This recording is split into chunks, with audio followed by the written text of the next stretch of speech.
Bismillahirrahmanirrahim. Alhamdulillahirrabbilalamin. Wassalatu wassalamu ala ashrafil anbiya wal mursalin wa ala alihi wa sahbihi ajma'in. Ashhadu an la ilaha illallah wahdahu la sharika lah wa ashhadu anna Muhammadan abduhu wa rasuluhu la nabiyyu ba'dahu, amma ba'd. Bismillahirrahmanirrahim. Rabbi shrah li sadri wa yassir li amri wahlul 'uqdatam min lisani yafqahu qawli. Sidang para hadirat sekalian, Assalamualaikum warahmatullahi wabarakatuh. Ramadan Karim, kullu am wa antum bi khair. InsyaAllah hari ini kita akan masuk kepada bab seterusnya dalam kitab Fiqh Doa dan Zikir oleh Syekh Abdul Razak bin Abdul Muhsin Badar. Hari ini kita akan masuk pada bab 34, indikasi dan makna kalimat Tauhid La ilaha illallah, dalam halaman 233. Jadi Syekh bersambung dengan perbincangannya. Sungguh kalimat Tauhid La ilaha illallah adalah sebaik-baik zikir, paling utama dan paling sempurna. Namun ia tidak diterima di sisi Allah sekadar diucapkan dengan lisan tanpa menegakkan hakikat indikasi kalimat La ilaha illallah. Menerapkan asas maksudnya berupa penafikan syirik. Jadi maksudnya bila kita faham kalimat ini, yang dimaksudkan dengan kalimat La ilaha illallah itu adalah kita menafikan syirik kepada Allah dan penetapan kepada keesaan bagi Allah, lalu disertai apa keyakinan yang kokoh terhadap apa yang dikandungnya dari hal-hal itu serta mengamalkannya. Jadi kalau kita faham dengan kalimat La ilaha illallah ini, maknanya ketetapan iman kita dan juga tauhid kepada Allah dan tidak ada syirik. Dengan demikian, maka seorang hamba menjadi Muslim sejati. Dengan begitu pula ia menjadi ahli La ilaha illallah. Jadi daripada perenggan ini kita sudah fahami bahawa kalimat La ilaha illallah ini tidak sekadar zikir di bibir saja, malah ia membantu untuk meningkatkan keimanan kita dan juga memperkokohkan tauhid kita. Kalimat yang agung ini mengandung pengertian bahawa apa-apa selain Allah maka ia bukan yang berhak disembah. Menjadikan selain Allah itu sebagai sembahan merupakan perkara kebatilan yang paling batil. Menetapkannya adalah kezaliman, iaitu menetapkan syirik itu adalah kezaliman bagi diri sendiri yang terbesar dan puncak kesesatan. Jadi bila kita mengatakan menzalimi diri sendiri, yang paling terbesar itu adalah bersyirik kepada Allah, kerana kita menjerumuskan diri kita, keimanan kita kepada perkara yang batil. Jadi Allah berfirman dalam surah Al-Ahqaf ayat 5 hingga 6, A'udzu billahi minasyaitonir rajim. Wa man adallu mimman yad'u min dunillahi man la yastajibu lahu ila yaumil qiyamah wa hum 'an du'aihim ghafilun. Wa idza husyira an-nasu kanu lahum a'da'an wa kanu bi'ibadatihim kafirin. Yang membawa maksud, dan siapakah paling sesat daripada mereka yang menyeru selain Allah yang tidak menyambut untuknya hingga hari kiamat, dan mereka lalai atas seruan-seruan mereka. Apabila nanti manusia dikumpulkan, maka apa-apa yang diseru itu menjadi musuh bagi mereka dan yang menyeru, dan apa-apa yang diseru mengingkari peribadatan para penyeru terhadap mereka. ذلك بأن الله هو الحق وأن ما يدعون من دونه هو الباطل وأن الله هو العلي الكبير. Demikian itu bahawa Allah adalah hak, dan sungguh apa yang kamu seru selain Allah adalah batil, dan sungguh Allah dialah yang maha tinggi lagi maha besar. Kemudian Allah berfirman, Inna syirka la zulmun azim. Sesungguhnya kesyirikan itu adalah kezaliman yang sangat besar. Dan ini kezaliman yang dilakukan pada diri seseorang itu adalah kezaliman yang sangat besar ketika dia bersyirik kepada Allah Subhanahu wa taala. Wal kafiruna humudz zalimun, dan orang-orang yang menentang segala apa yang didakwahkan di dalam Al-Quran dan hadis Rasulullah SAW itu, mereka ini adalah orang-orang yang zalim. Zalim adalah meletakkan sesuatu pada selain tempatnya, iaitu yang sepatutnya kita sembah adalah Allah, tapi kita meletakkan sesembahan kita kepada bukan Allah. Maknanya kita meletakkan sesuatu bukan pada tempatnya. Itu dikatakan zalim. Maka tidak diragukan lagi mengalihkan peribadatan kepada selain Allah adalah bentuk kezaliman. Sebab ia termasuk meletakkan sesuatu pada selain tempatnya, kerana ia adalah kezaliman yang paling zalim dan paling berbahaya. Sesungguhnya kalimat agung La ilaha illallah memiliki indikasi yang mesti difahami dan makna yang mesti diberi batasan. Sebab tidaklah bermanfaat menurut kesepakatan ahli ilmu mengucapkan kalimat ini tanpa memahami maknanya, dan mengucapkan kalimat ini tidak mengamalkan kesan-kesannya.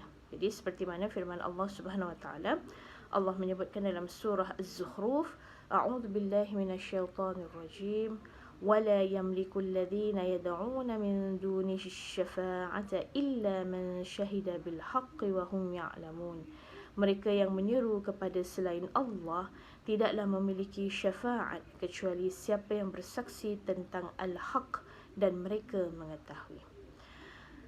Makna ayat seperti ini dikatakan para ahli tafsir, yakni kecuali orang yang bersaksi tentang la ilaha illallah dan mereka mengetahui dengan hati makna yang diucapkan oleh lisan-lisan mereka, sebab sesungguhnya persaksian itu mengharuskan adanya ilmu, yakni pengetahuan tentang apa yang disaksikan, supaya setiap orang yang menyebutkan la ilaha illallah ini tidak hanya sekadar sebutan di bibir saja ataupun di lidah saja. Dengan pengetahuan kalimat ini menjadi naungan yang terbesar dalam kehidupannya. Jadi ia juga mengharuskan kejujuran di dalam ilmu tadi, serta mengharuskan persaksian. Maknanya bersaksi, maknanya kita meletakkan kesaksian kita di bawah naungan kalimat la ilaha illallah. Kemudian, oleh kerana itu telah jelas menjadi keharusan pada kalimat ini akan ilmu tentangnya, disertakan pengamalan dan juga kejujuran. Dengan ilmu seorang hamba, insya-Allah seorang hamba itu akan selamat dari jalan orang-orang Nasara yang beramal tanpa ilmu. Jadi sudah kita ketahui bahawa orang-orang Nasrani ataupun orang-orang Nasara ini melakukan ibadah tanpa ilmu, dan mereka melakukan ibadah hanya ikut-ikut sahaja. Jadi supaya kita tidak seperti mereka, maknanya setiap yang kita amalkan tu kena ada ilmu. Jadi tanpa ilmu, jadi orang-orang Nasrani ini beramal tanpa ilmu, dan insya-Allah dengan ilmu serta amal kita akan selamat daripada jalan orang-orang Yahudi yang mereka itu sangat-sangat berilmu tapi tanpa beramal. Jadi beza, orang Yahudi itu berilmu tapi tidak mengamalkan ilmunya, malah ingkar dan menentang. Orang Nasrani pula sungguh-sungguh ibadah tapi melakukan ibadah itu tanpa ilmu. Ini sudah kita ketahui di dalam surah Al-Fatihah yang kita bacakan. Kita selalu memohon Allah untuk menunjukkan kita kepada jalan yang lurus. Ihdinas siratal mustaqim, siratal ladzina an'amta alaihim. Ya Allah, tunjukkanlah kami jalan yang lurus, jalan orang-orang yang kamu memberikan nikmat kepada mereka. Orang-orang yang Allah memberikan jalan nikmat itu antaranya adalah para rasul dan nabi, para syuhada, orang-orang yang suka kepada kebenaran, iaitu kepada Islam, orang-orang yang mengamalkan amal soleh, orang-orang yang syahid fi sabilillah. Ini semua jalan-jalan orang-orang yang Allah memberikan nikmat, bukan jalan-jalan orang yang Allah benci kepada mereka, murka kepada mereka seperti Yahudi, dan juga tidak pula jalan orang-orang yang sesat. Menurut kebanyakan ulama, mereka ini adalah Nasara. Kemudian lalu dengan kejujuran setelah ilmu tadi, seseorang itu akan selamat daripada jalan-jalan orang munafik yang menampakkan apa yang tidak ada di dalam batinnya. Dengan demikian, seseorang itu akan termasuk kepada ahli jalan Allah yang lurus, termasuk orang-orang yang Allah beri nikmat atas mereka, bukan orang-orang yang Allah murkai, dan bukan pula orang-orang yang sesat. Jadi dalam Al-Fatihah itu kita sudah bersaksikan. Jadi membaca Al-Fatihah juga perlukan ilmu, perlukan kefahaman, perlukan kejujuran, perlukan persaksian, kerana di dalamnya ada doa yang berbentuk tauhid. Supaya kita ini menyembah yang berhak disembah dan bukan menyembah sesuatu yang bukan berhak disembah, supaya kita tidak menjadi orang yang paling zalim, iaitu bersyirik kepada Allah Subhanahu wa taala. Jadi ringkasannya di sini, Syekh Abdul Razak mengatakan, sungguh kalimat la ilaha illallah ini tidak akan menjadi manfaat kecuali bagi yang mengetahui indikasi baik penafian ataupun penetapan kepada kalimat ini, meyakini hal ini dan mengamalkannya. Adapun orang yang mengucapkannya dan mengamalkannya secara lahir ataupun secara zahir, iaitu secara disebutkan saja namun tidak meyakini, nescaya menurut Syekh Abdul Razak ia termasuk orang-orang yang nafik, iaitu orang-orang yang munafik, yang cenderung kepada ketidakkebenaran, kadang-kadang cenderung kepada kebenaran. Ini orang-orang yang munafik. Sedangkan orang yang mengamalkannya dan mengamalkan lawan serta menyelisihi kesyirikan, maka termasuk orang yang kufur, iaitu orang yang menentang kepada agama Allah. Demikian pula orang yang mengucapkannya lalu murtad dari Islam dengan mengingkari sesuatu dari konsekuensinya serta hak-hak kalimat ini, maka kalimat la ilaha illallah itu tidak bermanfaat baginya, mesti diucapkannya beribu-ribu kali. Jadi Syekh menunjukkan bagaimana sebenarnya seseorang itu mengamalkan ataupun membentuk kalimat la ilaha illallah ini dalam dirinya, kerana ada konsekuensi-konsekuensi sekiranya kita hanya mengucapkan di bibir saja ataupun kita hanya mengucapkan lafaz sahaja, tidak ada ilmu, tidak ada kejujuran dalam kalimat ini dan tidak ada kefahaman. Jadi ini adalah konsekuensi kita boleh terjadi termasuk kepada orang-orang yang munafik, orang-orang yang kufur iaitu kafir, dan juga orang-orang yang kufur. Di sini Syekh mengatakan boleh termasuk menjadi orang-orang yang munafik, orang-orang yang kufur, kemudian termasuklah orang-orang yang rugi ataupun termasuk orang-orang yang murtad. Jadi demikian pula orang yang mengucapkannya lalu murtad dari Islam dengan mengingkari sesuatu dari konsekuensi daripada kalimat la ilaha illallah ini serta hak yang sepatutnya diberikan kepada kalimat la ilaha illallah ini, maka walaupun ia mengucapkan kalimat ini, maka tidak bermanfaat baginya meski diucapkannya beribu-ribu kali. Jadi kalau kita melihat banyak cerita-cerita di mana orang-orang melakukan kejahatan, keingkaran, kemudian akhirnya melafazkan la ilaha illallah sebelum kematiannya. Allahu alam apakah dia mengucapkannya itu dengan ilmu, kejujuran dan memberikan hak yang sepatutnya kepada la ilaha illallah, ataupun sekadar ucapan kerana takut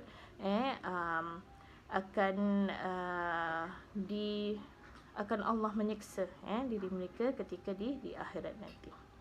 Allahu a'lam bissawab. Jadi di sini serupa dengannya apabila seseorang mengucapkan kalimat la ilaha illallah dan memalingkan jenis-jenis peribadatan kepada selain Allah seperti doa, menyembelih sesuatu bukan kerana Allah, nazar bukan kerana Allah, peribadatan kepada yang selain Allah, pada waktu genting dan gawat, tawakal, taubat, harapan, takut dan cinta dan selain itu, maka tidak termasuk kepada indikasi la ilaha illallah. Jadi barang siapa mengalihkan suatu ibadah yang tidak boleh ditujukan kepada selain Allah, lalu dialihkan kepada selain Allah, maka dia telah mempersekutukan Allah yang Maha Agung meski dia mengucapkan la ilaha illallah. Kerana saat itu dia tidaklah mengamalkan konsekuensi tauhid dan ikhlas yang termasuk makna dan indikasi kalimat agung ini. Jadi kita sudah pelajari bahawa kalimat ini sangat-sangat agung dan kalimat ini memerlukan kepada ilmu, kefahaman, kejujuran dan pengamalan kepada kalimat ini. Jadi sesungguhnya kalimat la ilaha illallah maknanya adalah tidak ada yang berhak disembah kecuali Allah yang Maha Esa, tidak ada sekutu bagi Allah. Kata ilah, la ilaha, kata ilah dalam bahasa adalah yang disembah, dan la ilaha illallah adalah tidak ada sembahan yang hak kecuali Allah, seperti firman Allah Subhanahu wa taala dalam surah Al-Anbiya ayat 25. A'udzu billahi minasyaitonir rajim. وَمَا أَرْسَلْنَا مِنْ قَبْلِكَ مِنْ رَسُولٍ إِلَّا نُوحِي إِلَيْهِ أَنَّهُ لَا إِلَهَ إِلَّا أَنَا فَاعْبُدُونِ. Tidaklah kami mengutus sebelumnya daripada Rasul, melainkan kami wahyukan kepada Rasul tadi bahawa tidak ada sembahan yang berhak kecuali aku, maka sembahlah aku. Jadi bermaksud di sini semua Nabi yang Allah utuskan kepada semua kaum, dan Rasul Nabi Muhammad, Nabi yang terakhir sallallahu alaihi wasallam, diutuskan adalah Allah mengajarkan kepada mereka supaya mereka mengajarkan kepada umatnya la ilaha illallah, tidak ada berhak sesembahan yang berhak disembah melainkan Allah Subhanahu wa taala. Kemudian Allah menyambung dalam firman-Nya, a'udzu billahi minasyaitonir rajim. وَلَقَدْ بَعَثْنَا فِي كُلِّ أُمَّةٍ رَسُولًا أَنِ اعْبُدُوا اللَّهَ وَاجْتَنِبُوا الطَّاغُوتَ. Allah mengatakan di sini, sungguh kami telah mengutus pada setiap umat seorang rasul, hendaklah kamu menyembah Allah dan jauhilah tagut. Tagut itu kalimat tagut itu maknanya yang disembah itu selain Allah. Boleh jadi benda ataupun orang ataupun apa saja yang bukan Allah sebagai sembahan, itu yang dikatakan tagut. Jadi ini dalam surah An-Nahl ayat 36. Kemudian Syekh sambung, Syekh Abdul Razak menyambung, menjadi jelas dengan hal ini bahawa makna la ilaha illallah adalah yang diibadahi. Makna kalimat ilah itu adalah yang disembah. Sedangkan makna la ilaha illallah adalah mengikhlaskan peribadatan kepada Allah semata. Jadi maksud ikhlas di sini adalah kita mengakui bahawa sebagai manusia itu kita tidak memiliki ilmu, dan kita mengakui bahawa yang a'lam, yang maha mengetahui itu adalah Allah Subhanahu wa taala. Maka kerana kita faham ataupun kita ada ikhlas mengakui bahawa ilmu kita ini tidak menyeluruh, maka dengan itulah kita beriman kepada Allah yang maha berilmu. Jadi sedangkan makna la ilaha illallah ini termasuklah mengikhlaskan peribadatan kepada Allah semata dan menjauhi peribadatan terhadap tagut. Tagut itu maknanya peribadahan terhadap bukan Allah ataupun selain Allah. Boleh jadi benda-benda, boleh jadi orang-orang, apa saja yang bukan Allah, itu yang dikatakan tagut. Oleh kerana itu ketika Nabi Muhammad SAW berkata kepada kafir Quraisy, jadi waktu itu banyak orang yang musyrik Quraisy, Rasulullah mengajarkan kepada mereka, ucapkanlah la ilaha illallah. Maka mereka menjawab, aja'alal alihata ilahan wahidah inna hadha la syai'un ujab. Dalam surah As-Sad ayat 5. Jadi ketika Rasulullah SAW mengajak kepada orang Quraisy kafir pada waktu itu untuk mengucapkan tidak ataupun tidak ada sesembahan yang berhak disembah melainkan Allah, maka orang-orang Quraisy musyrik ini menjawab, apakah dia akan menjadi ilah ataupun sembahan satu sembahan sahaja? Sungguh ini adalah perkara yang sangat menghairankan. Jadi orang-orang Quraisy musyrik pada waktu itu mereka sangat hairan kenapa harus menyembah satu Tuhan, sedangkan kita memiliki 360 lebih Tuhan yang sepatutnya kita sembah. Ini satu perkara yang sangat menghairankan dan mereka belum boleh digest bahawa ada Tuhan yang satu saja yang mereka tidak nampak yang sepatutnya mereka sembah. Jadi kaum Hud juga begitu. Mereka berkata, kaum ni berkata kepada Nabi Hud, mereka ketika dikatakan pada mereka, ketika Nabi Hud mengajak mereka untuk menyebutkan la ilaha illallah, ini ucapkan la ilaha illallah. Jadi dalam surah Al-A'raf ayat 70 ada Allah ceritakan tentang Nabi Hud dan juga kaumnya. A'udzu billahi minasyaitonir rajim. قالوا أجئتنا لنعبد الله وحده ونذر ما كان يعبد آباءنا. Ketika Nabi Hud mengatakan kepada mereka, ucapkanlah la ilaha illallah, Mereka menjawab, apakah engkau datang pada kami wahai Hud agar kami menyembah Allah semata dan meninggalkan apa-apa yang disembah nenek moyang kami. Jadi mereka ini lebih suka kepada ibadah yang diajarkan oleh nenek moyang tanpa ilmu, tanpa pengetahuan, tapi ikut-ikut sahaja.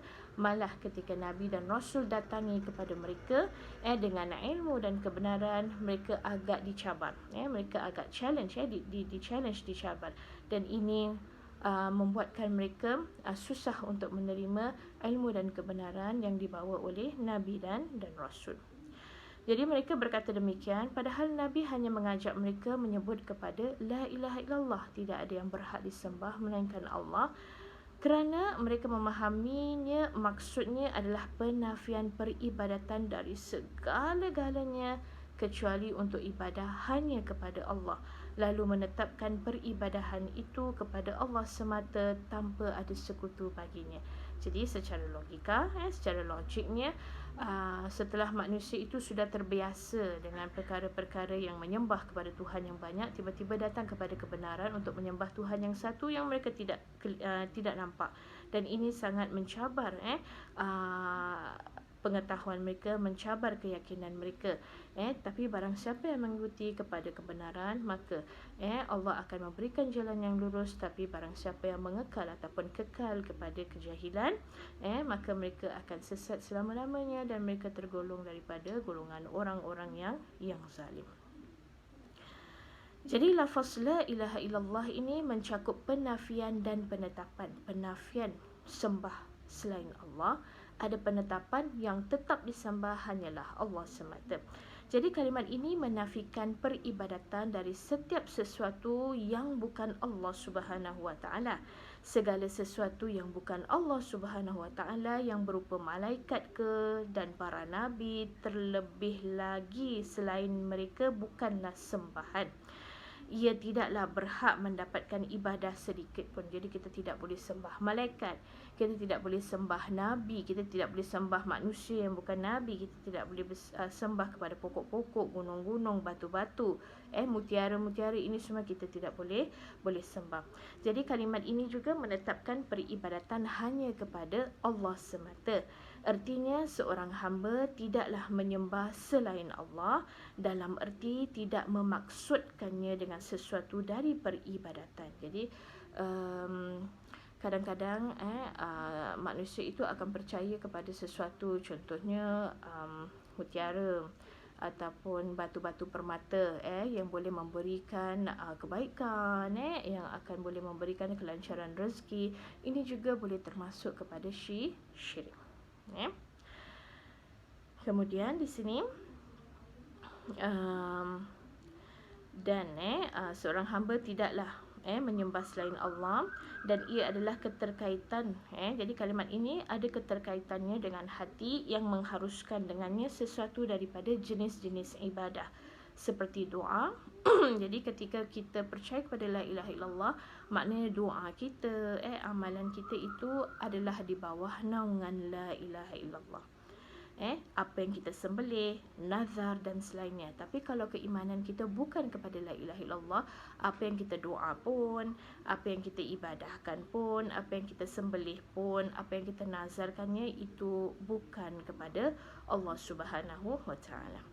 Kemudian disebutkan dalam Al-Quran yang mulia, ada nas-nas yang sangat banyak yang menerangkan tentang makna kalimat tauhid la ilaha illallah dan memperjelas maksudnya. Di antara ayat-ayat tersebut adalah firman Allah, a'udzubillahi minasyaitonirrajim, wa ilahukum ilahun wahid la ilaha illa huwar rahmanur rahim, yang membawa maksud, dan sembahan kamu adalah sembahan yang satu, tidak ada sembahan yang berhak disembah selain Allah, Maha Pengasih lagi Maha Penyayang, dalam surah Al-Baqarah ayat 163. Kemudian dalam firman Allah yang lain, a'udzubillahi minasyaitonirrajim, وَمَا أُمِرُوا إِلَّا لِيَعْبُدُوا اللَّهَ مُخْلِصِينَ لَهُ الدِّينَ حُنَفَاءَ.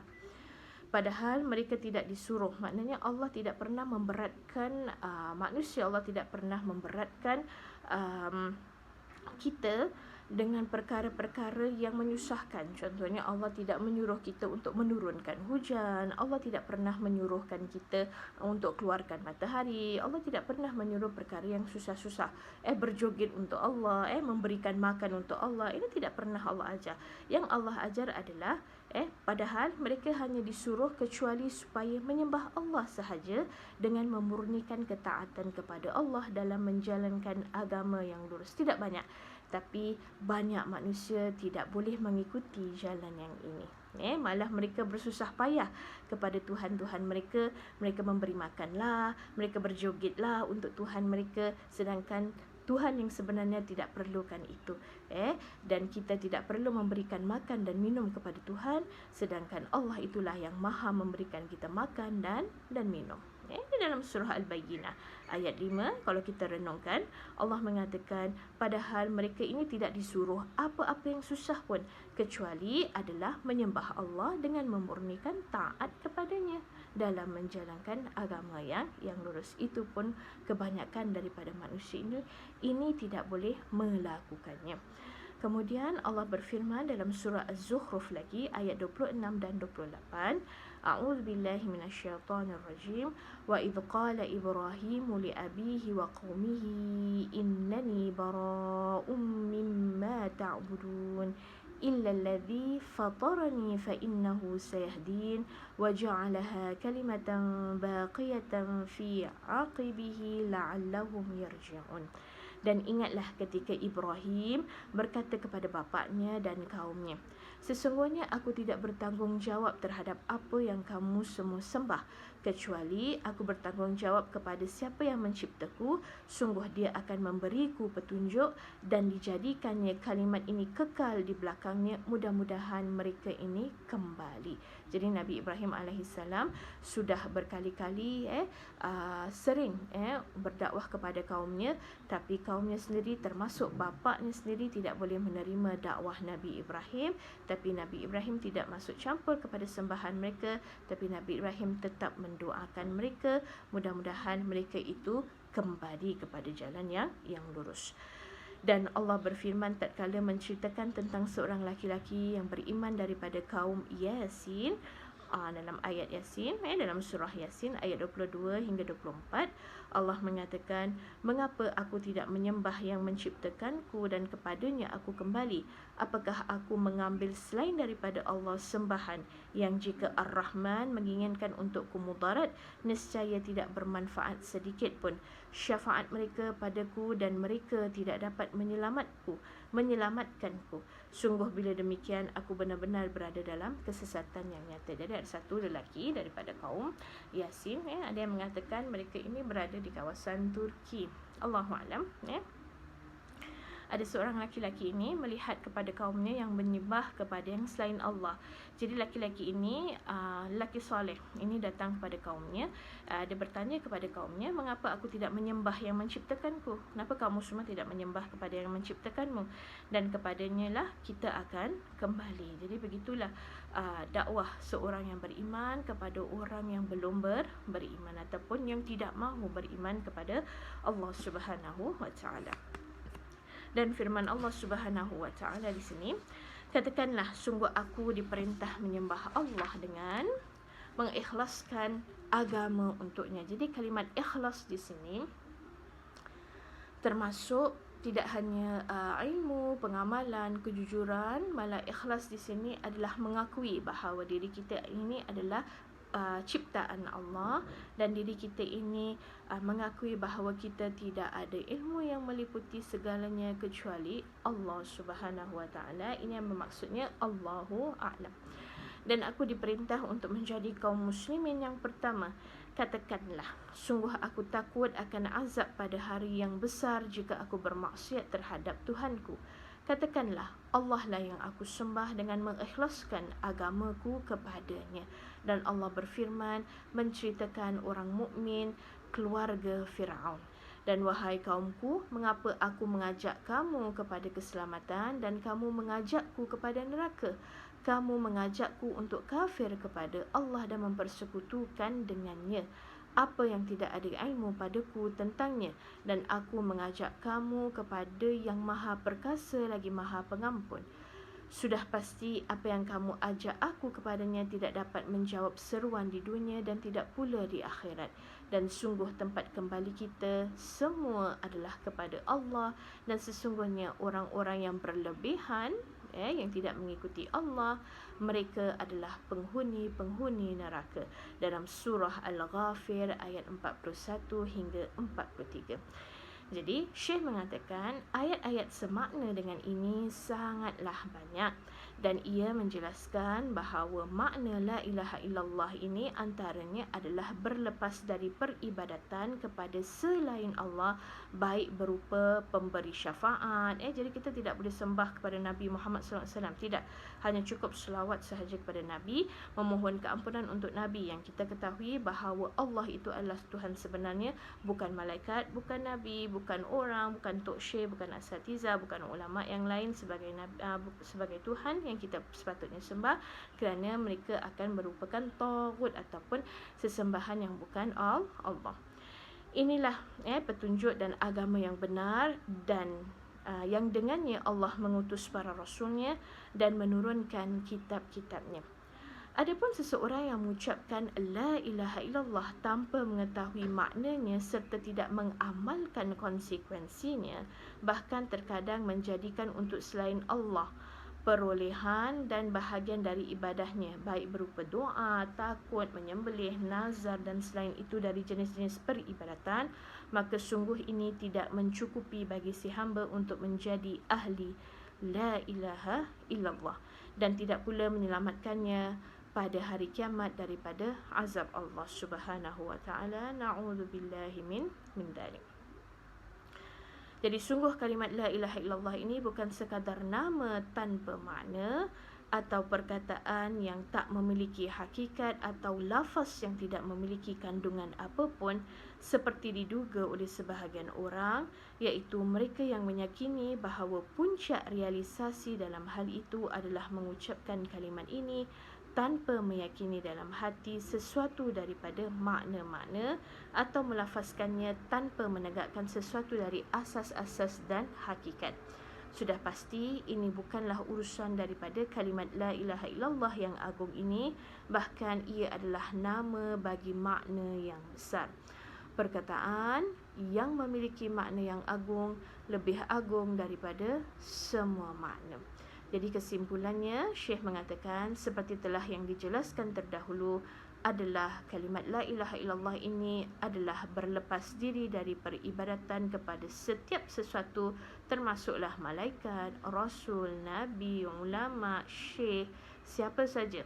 Itu sesuatu selain Allah, lalu menghadap kepada Allah semata dengan tunduk dan merendah, mengharap dan penuh keinginan, kembali dan bertawakal serta berdoa dan memohon.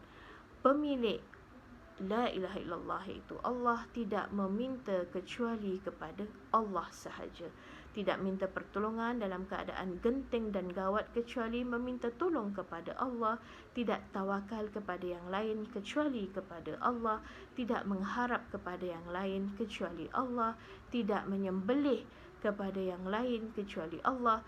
Tidak memalingkan sesuatu dari peribadatan kepada yang lain kecuali Allah, dan mengingkari semua apa yang disembah kecuali hanya yang sepatutnya sembah adalah Allah semata, serta berlepas dari hal-hal itu lalu menuju kepada Allah Subhanahu wa taala semata.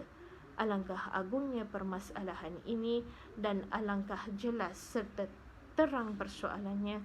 Akan tetapi taufik, iaitu dukungan untuk melakukan kebaikan, ibadah, untuk melihat, mencelik kepada kebenaran, ini semua ada di tangan Allah sahaja, dan Allah lah semata tempat kita meminta pertolongan. Jadi akhir perbincangan ini sangat-sangat luar biasa, di mana memang sangat agung permasalahan ini dan panjang berjela permasalahannya. Mudah-mudahan Ini dapat memberikan peningkatan terhadap keimanan kita, bertambahnya ilmu, mudah untuk kita mengamalkannya. Mudah-mudahan Allah memberikan selalu kepada kita hidayahnya, petunjuk juga taufik, iaitu dukungan daripada Allah untuk mempermudahkan kita untuk tetap dalam keimanan dan melakukan amal-amal soleh. Dengan ini kita akhiri di sini. Wabillahi taufiq wal hidayah. Wassalamualaikum warahmatullahi wabarakatuh.